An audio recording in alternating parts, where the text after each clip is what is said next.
Hi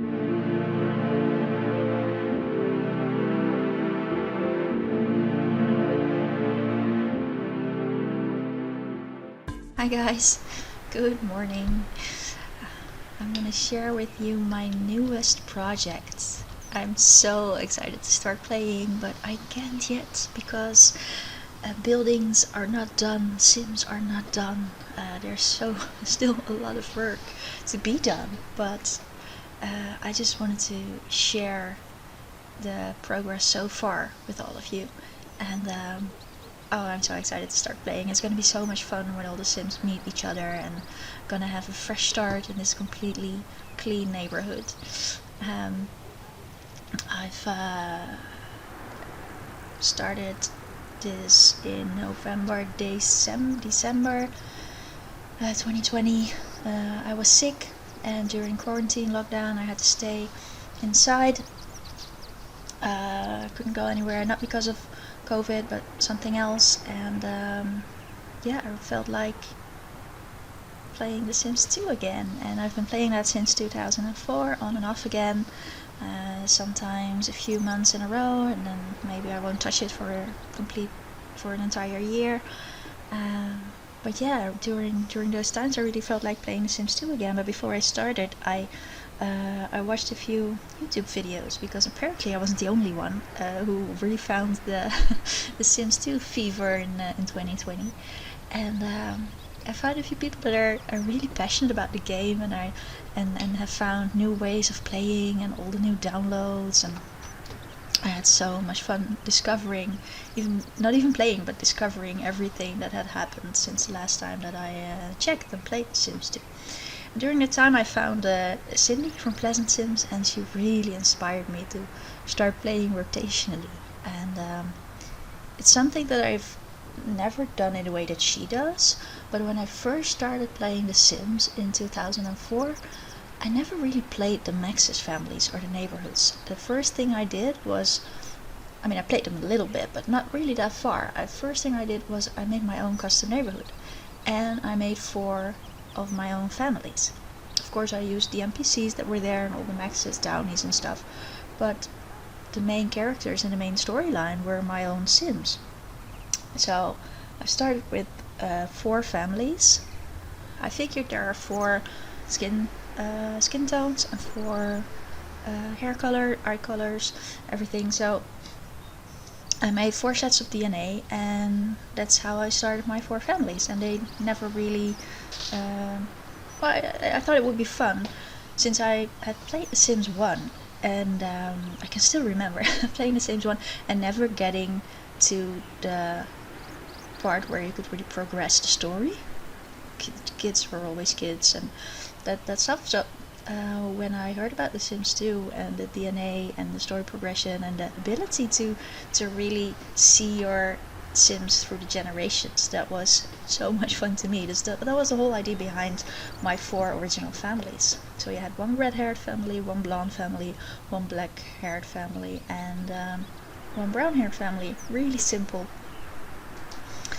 And they all had a little bit of backstory behind them, and it all went from there. And I never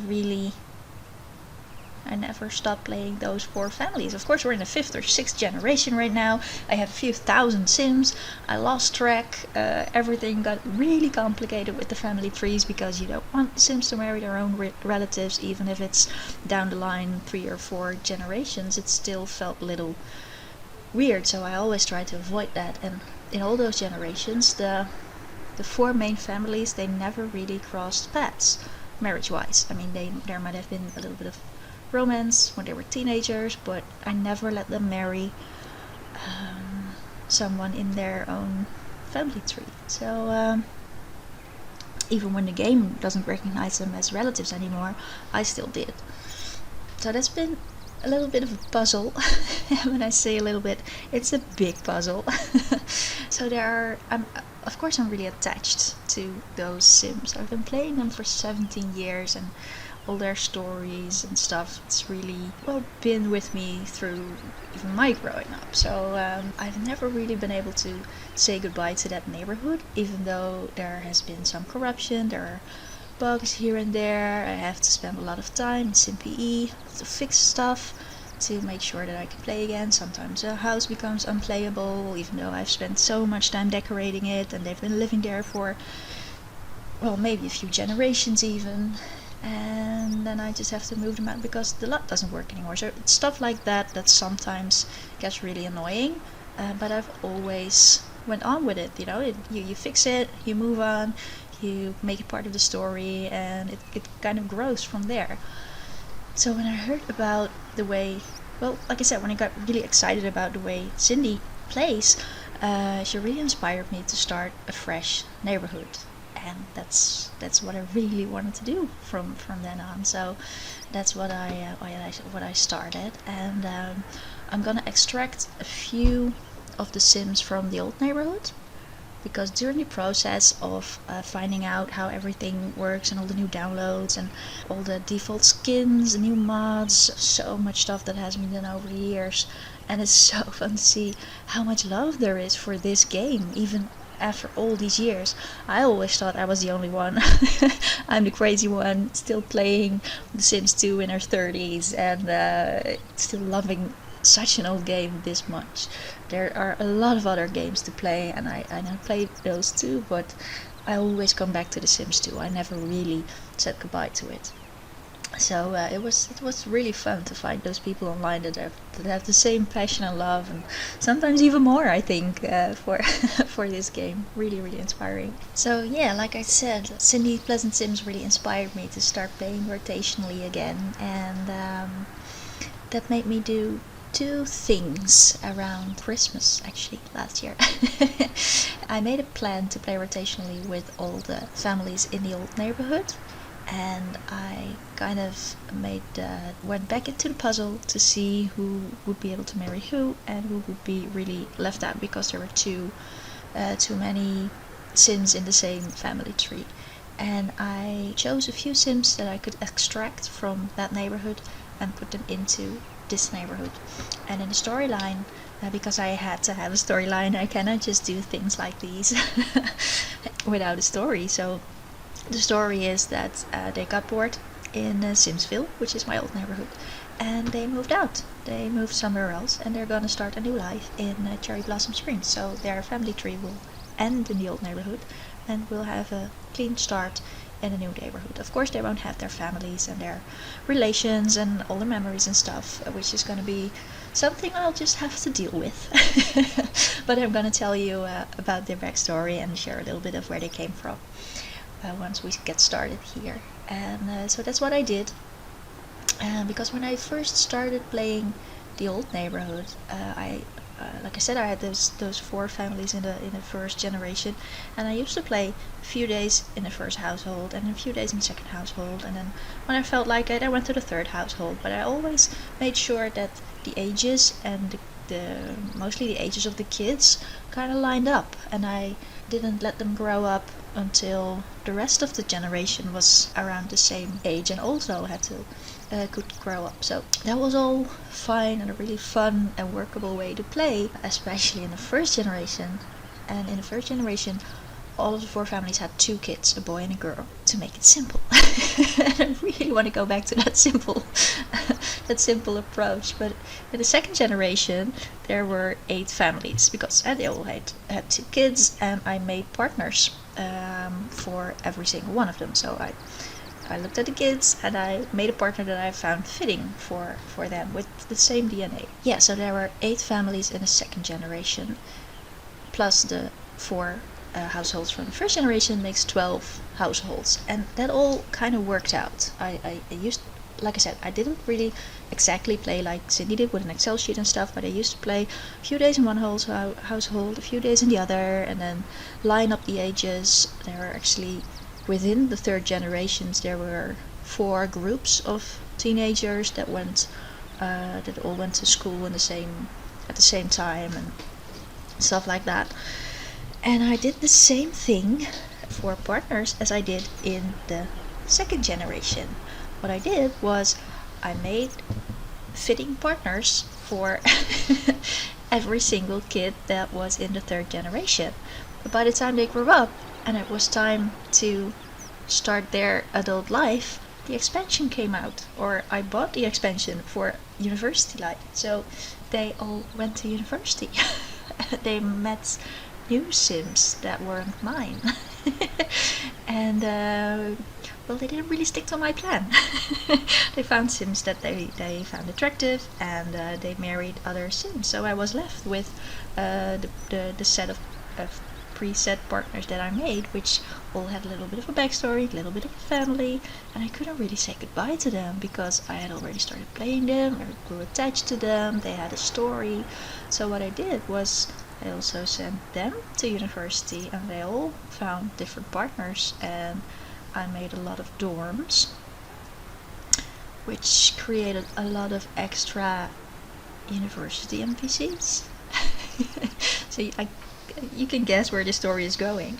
It got so complicated with all those families, so extremely complicated, and there was no way I could stick to a plan for playing a few days with one family and a few days with another family. It all got really complicated. Sometimes I would play a family and I knew that one of the kids, because, well, control freak, one of the kids were almost ready to go to college, and I had a preset partner in mind that still had to be born. So that kind of threw me off a lot of the times. That combined with all the time that I spent in SimPE to fix the stuff that went wrong, yeah, it got to the point where playing The Sims 2 was fun for like 15 minutes, and then I started encountering all the things. Oh shit, I have to still do that, and I have to do that, and that family is not old enough, and that one shouldn't be alive anymore because that doesn't make any sense. And so it got to a point where it was almost like work.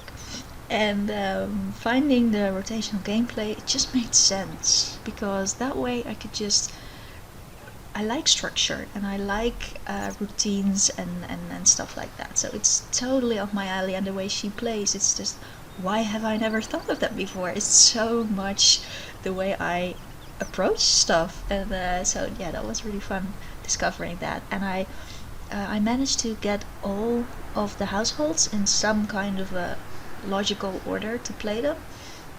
And I made a rotational Excel sheet with all my over 120 households in it, and I started fixing the gaps between the ages, and the stuff that had to be done, and the children that had to be born, and the old people that had to end their end their stories. And yeah, so that's what I've been doing around Christmas. And then of course, next to that, I got so excited about creating something new, a clean, fresh sheet, and going back to the simple way of playing rotationally, but with an economic system and the integrated neighborhood part. Every sim that I've made, I made random, so I'm gonna have to say goodbye to part of my control freak nature. And so the sims are mainly random DNA. I'm not gonna control anything that they're going to do. I'm gonna play purely according to their wants, so I'm not gonna let them marry someone because I think they fit together. They're only gonna marry if they want to get married, and they're only gonna fall in love if they find someone that they naturally fall in love with. So it's gonna be a fun new way to play for me. I've never done that. Maybe I tried it, but then I started controlling stuff and meddling in their lives, because that's what the game is for, isn't it? It's gonna be different, but I think it's gonna be a lot of fun, because this way it's gonna be more like watching like an interactive movie or series or something like that, like a soap opera thing. So it's gonna be more interesting for the stories, I think, more interesting for me to see what happens. It's gonna be fun. So yeah, that's what I did. I made 16 sims so far. Half of them are extracted from the old neighborhood, and half of them are randomly made with I'm gonna tell you later all about how I did that. And it's gonna be the integrated neighborhood, so they're all gonna have part to play in the community, and it's gonna have a integrated economic system as well. So every simoleon that they earn is gonna come from within the neighborhood or from some logical place. I'm gonna have a minimum of only a few Sims are gonna have a regular career, and every other sim is gonna have a job apart in the community. So that has been really fun to set up, and the plan is already there. The sims are there in on paper anyway for most of them, but 16 are made. The rest still we're gonna do together probably, and the biggest challenge right now is the houses. And well, actually not the houses, but the buildings, the community buildings, because I don't want to download everything. I love the Honeywell houses, by the way. As you probably have seen, these are all Honeywell, because I want to have one. I like it when the neighborhood has one feel and one look to it. So I used Honeywell. I did a little makeover on some of them, and they're not all of them are done. Some of them are exactly as they're downloaded. I'm still gonna have to do some work on it, but this one is done, that one is done, and just did a little recolor and a little bit of the interior. I made a little change to the interior. Oh, talking. I did a makeover on the outside, and I recolored it, and I did a little bit of work on the interior design, but not much, because all of the sims are gonna have a basic start and only a few basic wooden furniture and stuff, the bare minimum to get them to keep them alive, really. And all of the rest, all of the interior and furnishings, they have to earn by working, which makes sense to me in this simple setup. So I hope you like that idea, and it's something you would like to follow and join along. That would be really fun, I think. So yeah, there's gonna be a furniture store. Someone's gonna run it. Gonna have a medium budget furniture store and then a higher budget furniture store. And I have all these plans for expanding the neighborhood in the time to come. And the challenge for me is always not to make it to have too many far and big and ideas in the future, but keep it simple and go back to basics. What do we need now? How many sims do we need? What buildings are essential? And start with those. And to me, which probably says something about me, the first thing I found really essential is the bar. So there's gonna be a bar that they can all gather and have their social interactions and meet each other. So I thought that would be really fun. So that's one of the first things that I'm going to build. Yeah, I'll tell you later about the specifics and all the buildings that I have in mind for the essentials. That's basically the idea. I hope you're excited. I am. I am very excited to start playing this, and when we've progressed a little farther, I'm gonna share more with you, and gonna tell you a little bit more about the backstory and the old neighborhood. So yeah, I hope you enjoyed watching, listening to this, and sharing hearing my ideas. And leave a comment. What do you want to see? Would you like to see a little bit of the backstory and what my old neighborhood used to look like, and the family trees, or do you want to hear more about the new sims and their background, their stories, how they look, how I made them? Let me know. I would love to hear it. And I hope you'll join me on this journey. It's gonna be fun. Okay, talk to you later. Bye bye.